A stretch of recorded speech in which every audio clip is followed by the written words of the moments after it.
Perkenalkan, nama saya Mirka Elsa Alonso dengan NIM 2530137. Pada saat ini saya akan mempresentasikan asuhan keperawatan menjelang ajar pada pasien TB paru dengan mata kuliah keperawatan menjelang ajar dan dosen pengampu Ibu Sri Nurindasari SKAP MKes. Asuhan keperawatan atau ASKAP menjelang ajar atau paliatif pada pasien tuberkulosis atau TB di paru berfokus pada kenyamanan penata laksanaan gejala dan dukungan emosional spiritual secara holistik, bukan lagi pada penyembuhan TB yang sudah memasuki tahap akhir. Untuk pengkajian, yang pertama pengkajian fisik, itu berfokus pernapasan dan sirkulasi, yaitu pola dan status pernapasan, sirkulasi jantung, nutrisi dan metabolisme, aktivitas dan istirahat. Yang kedua, pengkajian psikososial, yaitu takut mati akibat sesak napas atau merasa tercekik, takut batuk darah, takut menyebarkan penyakit atau stigma sosial, ansietas, gelisah atau sebaliknya, depresi dan menarik diri atau apati. Yang ketiga, pengkajian sosial, yaitu tingkat kelelahan atau burden yang dialami keluarga yang merawat karena risiko penularan dan tuntutan perawatan yang tinggi. Yang keempat, pengkajian spiritual dan budaya. Ekspresi putus asa, merasa ditinggalkan oleh Tuhan, atau merasa bersalah atas penyakitnya, keyakinan agama dan spiritual spesifik yang diinginkan menjelang ajal, atau misalnya pembacaan doa, kunjungan pemuka agama. Untuk diagnosa yang timbul dalam asuhan keperawatan ini, yaitu pola nafas tidak efektif, bersihan jalan nafas tidak efektif, gangguan pertukaran gas, penurunan curah jantung, nyeri akut atau kronis, defisit nutrisi, ketidakseimbangan cairan dan elektrolit, ansietas atau kecemasan, dan isolasi sosial. Perencanaan atau intervensi keperawatan tujuan khusus mempertahankan martabat pasien, meningkatkan kualitas hidup sisa, dan meningkatkan kualitas hidup sisa.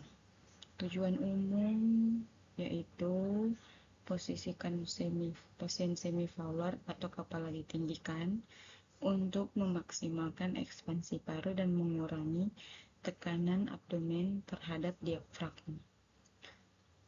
Selanjutnya, memberikan oksigenasi sesuai order, biasanya melalui kanul hidup.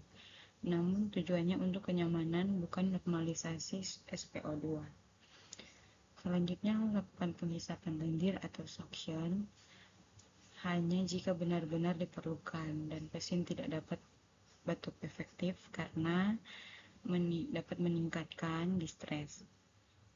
Selanjutnya, memberikan inhalasi uap atau humidifikasi untuk mengejarkan sputum kental. Selanjutnya, berikan analgesik atau terutama opioid secara teratur sesuai jadwal atau around the clock, bukan berdasarkan kebutuhan. Selanjutnya, lakukan perawatan mulut atau menyikat swabbing dengan air setiap 2-4 jam untuk mencegah bibir pecah-pecah.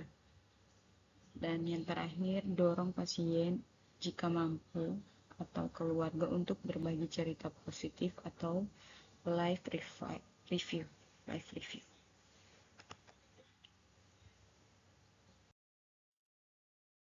Pelaksanaan atau implementasi keperawatan.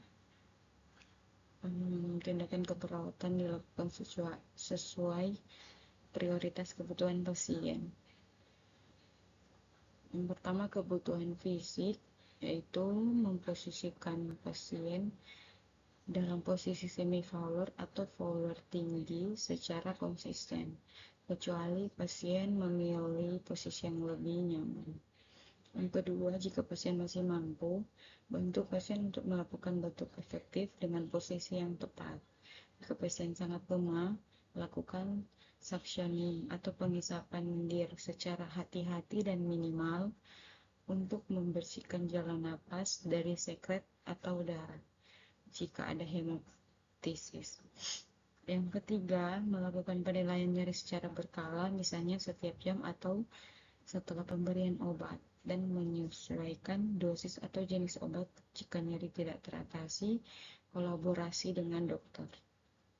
Yang keempat, melakukan effleurage, pijatan atau pijatan ringan di area punggung atau kaki, memberikan kompres hangat dan menggunakan teknik relaksasi terbimbing untuk mengalihkan perhatian dari nyeri.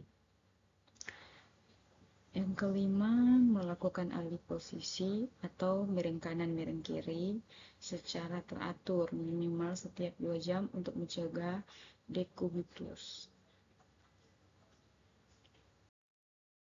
Selanjutnya, kebutuhan psikososial.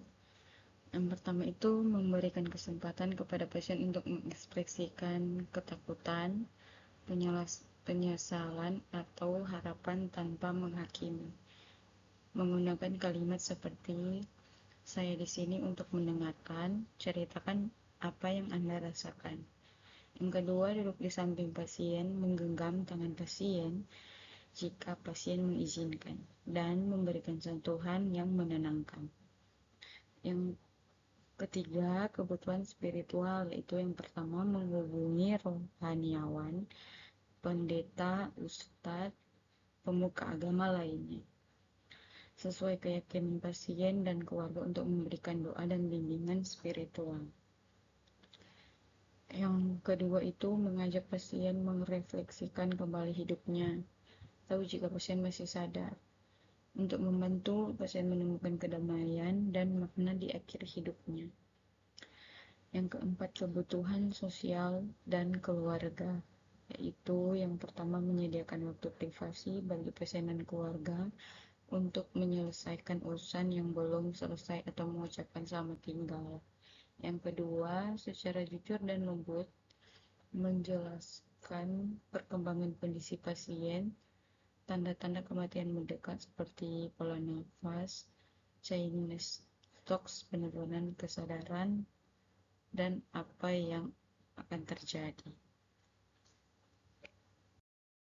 Masuk di evaluasi keperawatan, yang pertama itu evaluasi fisik atau pengendalian gejala.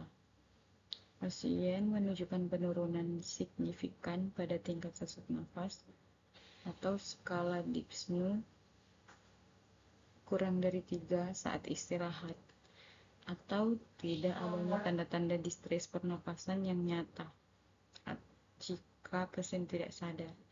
Jalan napas pasien paten jika ada. Batuk darah, hemoptysis dapat dikendalikan dan tidak terjadi aspirasi. Juga nyeri pasien terkontrol dengan baik, ditunjukkan dengan skala nyeri kurang dari 3 saat istirahat. Yang kedua, evaluasi psikososial. Pasien menunjukkan tanda-tanda ketenangan emosional, dapat beristirahat dan mampu mengekspresikan ketakutan terkait kematian tanpa merasa dihakimi. Yang ketiga, evaluasi sosial. Keluarga mampu memprognosis pasien dan merasa didukung. Keluarga mampu menghabiskan waktu yang berkualitas dan mengucapkan selamat tinggal. Pasien dan keluarga merasa bahwa tindakan pencegahan infeksi atau isolasi tidak menghalangi kedekatan dan sentuhan fisik yang dibutuhkan menjelang ajal. Yang terakhir, evaluasi spiritual. Pasien merasa damai dan kebutuhan ritual keagamaan telah terpenuhi sebelum menjelang kematian, dan keputusan pasien terkait perawatan akhir hayat atau Advanced Care Planning atau DNR dilaksanakan oleh seluruh tim. Demikian presentasi saya.